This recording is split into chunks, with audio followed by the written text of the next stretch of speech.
ಸರ್ಕಾರಿ ಕಿರಿಯ ಪ್ರಾಥಮಿಕ ಕನ್ನಡ ಶಾಲೆ ಆದಕಟ್ಟಿಯ ಮಕ್ಕಳು ಜಲಚಕ್ರದ ವಿಸ್ತೃತ ರೂಪವನ್ನು ಕುರಿತು ಒಂದು ಹಾಡನ್ನು ಹೇಳಿ ನಂತರ ಅದರ ಸರಳಾನುವಾದವನ್ನು ಹೇಳಲಿದ್ದಾರೆ.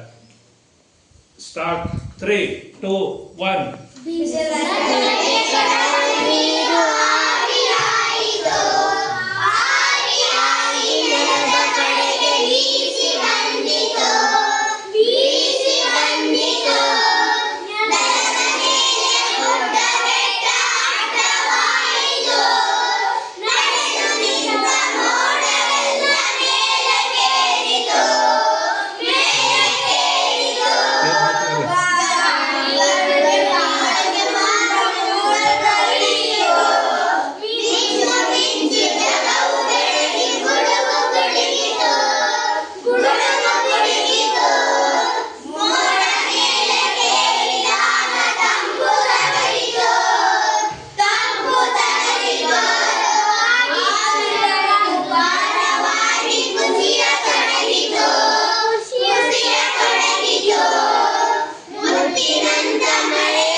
ಈ ಜಲಚಕ್ರದ ಮಹಿಮೆಯನ್ನು ಭೂಮಿ ಮೇಲಿರುವ ನೀರು ಆ ಸೂರ್ಯನ ಶಾಖಕ್ಕೆ ಕಾದು ಏನಾಗ್ತದೆ, ಆವಿಯಾಗಿ ಹಗುರವಾಗಿ ಮತ್ತೆ ಮೇಲೆ ಹೋಗಿ ಮೋಡವಾಗ್ತಂತೀರಿ. ಇದನ್ನ ಜಲಚಕ್ರವನ್ನು ಯಾರು ವಿವರಿಸುತ್ತೀರಿ? ಹೇಳು ಗೌರಮ್ಮ. ಭೂಮಿಯ ಮೇಲಿರುವ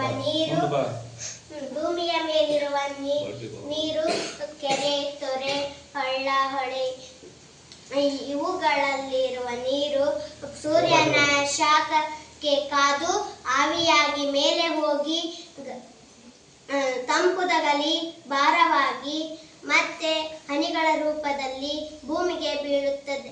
ಅದಕ್ಕೆ ಜಲಚಕ್ರ ಎನ್ನುವರು. ಗುಡ್. ಹಾಗಾದ್ರೆ ನಾವು ಕೈಕಾಲು ಮುಖ ತೊಳೆದ ನೀರು, ನಾವು ಬಳಸಿದ ನೀರು, ಎಲ್ಲೋ ಕಟ್ಟೆಯ ಮೇಲೋ ರಸ್ತೆಯಲ್ಲೋ ಚೆಲ್ಲಿದ ನೀರು ಕೆಲವೇ ವೇಳೆಯಲ್ಲಿ ಅದು ಏನಾಗ್ತದೆ, ಕಾಣುವುದಿಲ್ಲ. ಕಣ್ಣಿಗೆ, ನಮ್ಮ ಕಣ್ಣಿಗೆ ಕಾಣದಂಗ ಮಾಯ ಆಕತಿ. ಹಂಗಾಗಿ ಏನಾಯ್ತು, ಆ ನೀರು ಏನಾಯ್ತು, ಆವಿ ಆಯ್ತು. ಆವಿಯಾದ ನೀರು ಎಲ್ಲಿ ಹೋಯ್ತು, ಮೇಲೆ ಹೋಗಿ ಏನಾಕೈತೆ, ಅದು ಮತ್ತೆ ಆವಿ